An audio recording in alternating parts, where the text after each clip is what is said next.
Comezar a traballar en diferentes actuacións municipais inmediatamente despois de que remate o estado de alarma. Ese é o obxectivo do Concello de Pontevedra. Para conseguilo, o Goberno municipal está a axilizar todos os trámites administrativos que dependan da área de contratación. Si traducimos esta decisión en cifras, que eu creo que é o importante, quere dicir que vamos a mobilizar máis de 11 millóns de euros para que nos días, para que nas semanas, inmediatamente a saída do estado de alarma se poidan poñer en funcionamento os diferentes contratos de obras, de servizos, de suministros, en fin, todos eses contratos que están ou que estaban agora mesmo en fases máis iniciais que se puideran acelerar.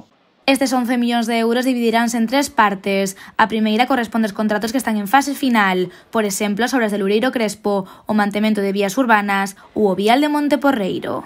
Todos estes contratos que están en fase final, por tanto, nunha fase xa casi inmediata ao comezo da obra, pois sumaría ao redor de 6 millóns de euros. O Goberno municipal traballa tamén para axilizar os expedientes de contratación que están en fase inicial.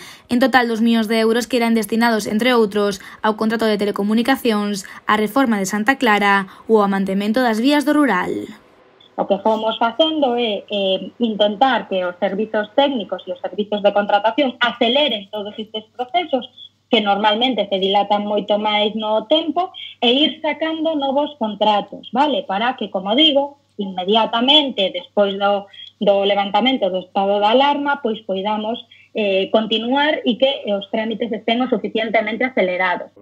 En último lugar, o Goberno municipal destinará preto de 3.300.000 euros aos contratos menores de obras e servizos.